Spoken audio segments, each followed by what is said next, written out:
Welcome to Inside Ag. I'm Greg Deering. Today I'm joined by Claudia Hissong, the State Affairs Manager for Kansas Farm Bureau. Claudia, welcome to the show. Thanks for having me. Starting out here, I know everyone's favorite topic is the Kansas legislature. You spent a lot of time in Topeka this spring. What are some of the highlights from the regular session here that seems like it just concluded, and we're about to have a special session as well? Seems like it just wrapped up and we're already getting ready to head back, but we'll dig more into that later. Overall, really great session for Kansas Farm Bureau members. The legislature did a lot of work and we were lucky enough to be involved in a lot of great conversations. The first of those being, as you know, if you've been around any policy related meetings with Kansas Farm Bureau lately, you've probably talked to energy. That conversation continued at the legislature as well. Kansas Farm Bureau requested the introduction of a bill prohibiting eminent domain for the siting of solar energy generation equipment and panels. It went throughout the session, had hearings, got it into, it passed both chambers unanimously, and then the governor signed it into law. So great win there for landowners. It still allows producers, if they would like to engage in a solar contract, to do that, but just takes away that possibility of eminent domain. Very similar to the language in the statute that currently exists for wind turbines, now just applying that same language and statute to solar. Along the same lines of energy, we've been having this conversation related to compensation and cost allocation of transmission lines.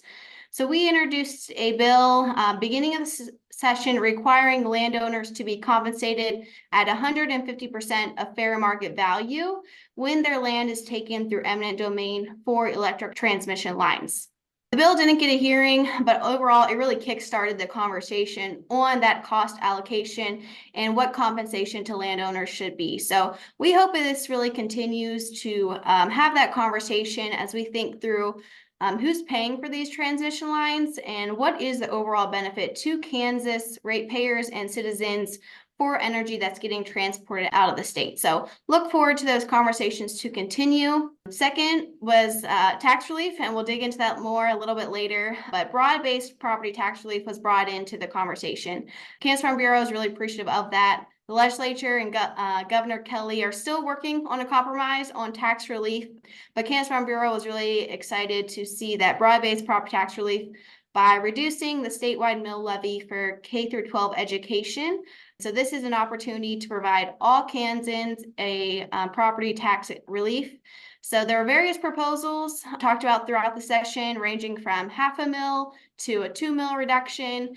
This was really the first time that broad-based property tax relief for all Kansans was debated in the legislature in numerous years.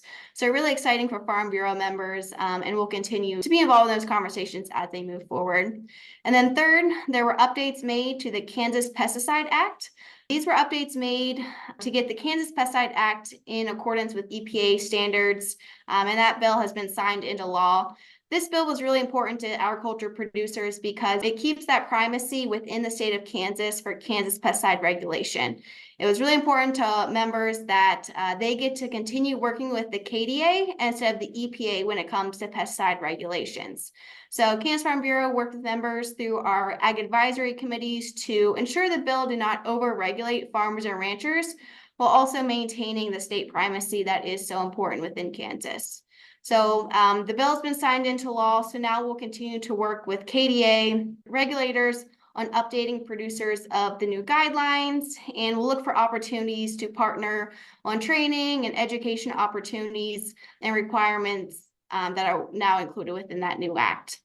And then foreign ownership was debated a few times throughout the session. So Kansas Farm Bureau worked with legislators on various provisions curtailing foreign ownership of real estate.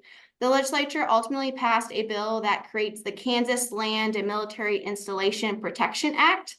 So the bill would prohibit foreign principals from countries of concern from holding any interest in certain real property within the state within 100 miles of a military installation.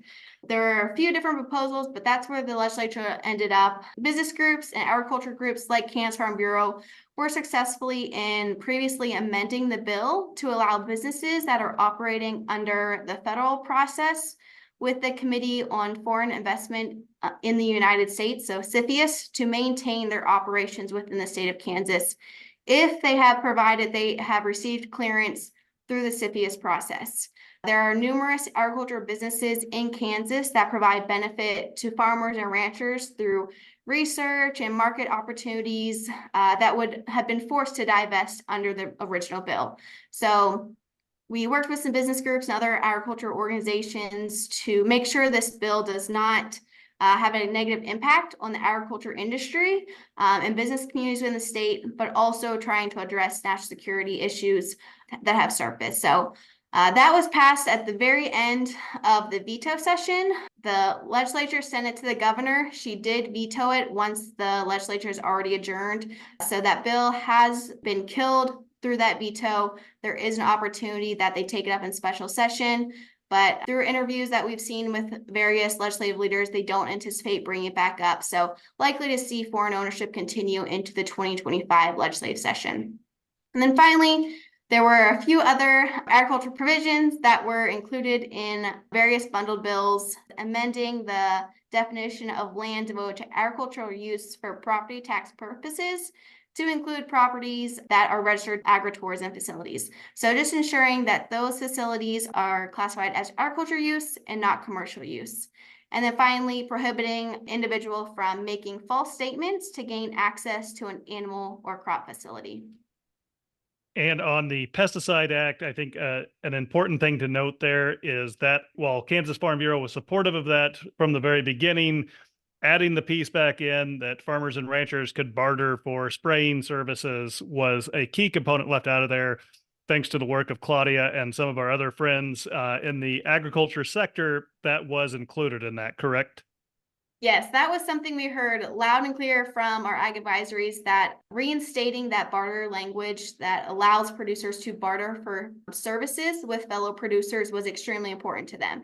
And we understand that spraying equipment is expensive. So if one producer can make that investment and through barter agreements with fellow producers can spread those costs out over more acres and in return get someone to help process his cattle or things like that, that's really important to our members. So that was something we heard loud and clear and were able to get amended back into the bill to make sure that barter language for services is still in there.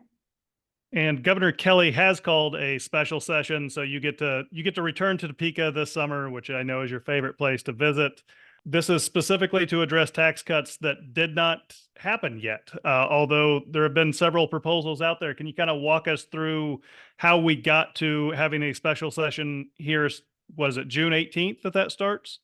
Yes, June 18th, all the legislators will be back in the Capitol working through tax relief. So kind of deja vu here. If you attended any legislative kickoffs, everyone went in saying my number one priority is tax relief. But they haven't quite got to a point that the governor and the legislature is comfortable with. But we are coming back June 18th to continue tax relief, and kind of the very brief overview of how we got here. Throughout the session, the legislature and Governor Kelly have been going back and forth on various property tax packages that those combined a variety of tax cuts to income tax, Social Security tax, property tax, some other smaller tax proposals.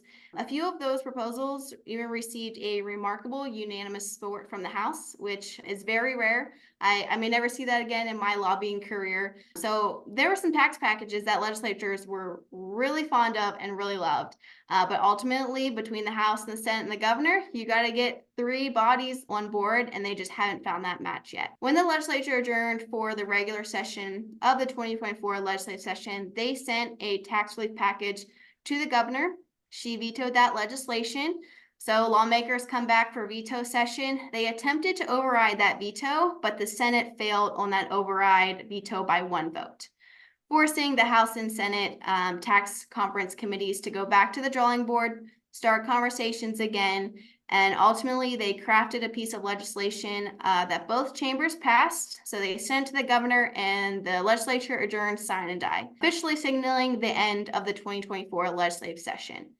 However, here we are today. The governor has vetoed that legislation, claiming it's unsustainable and just more expensive than she's comfortable with, and therefore requesting the legislature comes back on June 18th to continue to discuss tax relief and try to get to a little bit less expensive package that she can feel more comfortable with. And what would Kansas Farm Bureau like to see in a tax cut package here next week when the legislature reconvenes? As previously mentioned, Kansas Farm Bureau has been really supportive around the conversation of broad-based property tax relief for all Kansans. Kansas Farm Bureau joined a coalition of agriculture and business groups asking for the governor to consider a reduction in the statewide mill levy to 18 from the current 20.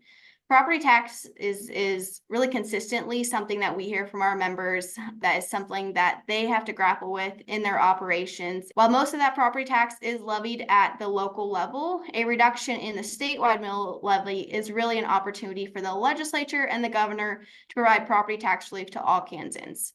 There's been overwhelming support for increasing the residential exemption and eliminating the income tax on Social Security. I would expect that to be incorporated into the final tax relief package, but Kansas Farm Bureau is really advocating and asking for a reduction of that statewide mill levy, and we would really like to see at least a reduction of 2 mills. And one of the dangers of calling the legislature back into session is they are not bound to stay on a single topic. Any issues outside of tax cuts that they could revisit, or even new ones pop up when they're back in session here next week? Yes, certainly tax relief is definitely the main priority of legislators and the governor. It's the whole reason she called this special session. That will take up a majority of the time. There's always an opportunity for other issues to come back up. Towards the end of the veto session, regular session, there was some discussions around proposals to recruit the Chiefs to Kansas, as the Chiefs have been advertised that they're shopping around for a new stadium and maybe a new location. I guess there's an opportunity for Kansas to maybe try to recruit them. So maybe some talk around that, but I don't know if that will be real substantial. We'll be tracking that from afar, not weighing in there. So we'll see. Maybe that'll just be something to fill time while we're doing tax relief. But overall, those are really the two main issues that have surfaced from legislators as they head back into session of things they're wanting to discuss. It is an election year and the filing deadline has passed. So I think a lot of these folks are going to want to get in, do some tax relief, and get back to their districts to start campaigning and meeting with constituents, and hopefully being able to sell constituents about the good work they've done on tax relief. I think that's it for my questions. Anything I haven't asked, anything that we should cover here for our listeners? I did say it's an election year, so encourage you to get out and meet those legislators that are running. Got the congressional house up as well, so invite them to your County Farm Bureau meetings. Get involved with our Vote FBF. It's really important that we vote pro-agriculture candidates to the legislature and to DC. So take the time. We wouldn't have the success in the legislative session if we didn't have the folks that you all provide feedback to our Vote FBF board and get the right people in those seats. So this is an extremely important year. We have both the House and the Senate up, so take some time, meet those individuals, and help us get pro-agriculture candidates elected into office. That is State Affairs Manager Claudia Hissong. Claudia, thanks for coming on Inside Ag today. Thanks for having me. That's it for this episode of Inside Ag from Kansas Farm Bureau, the voice of agriculture. If you enjoyed today's show, be sure to give us a like and be sure to share with others.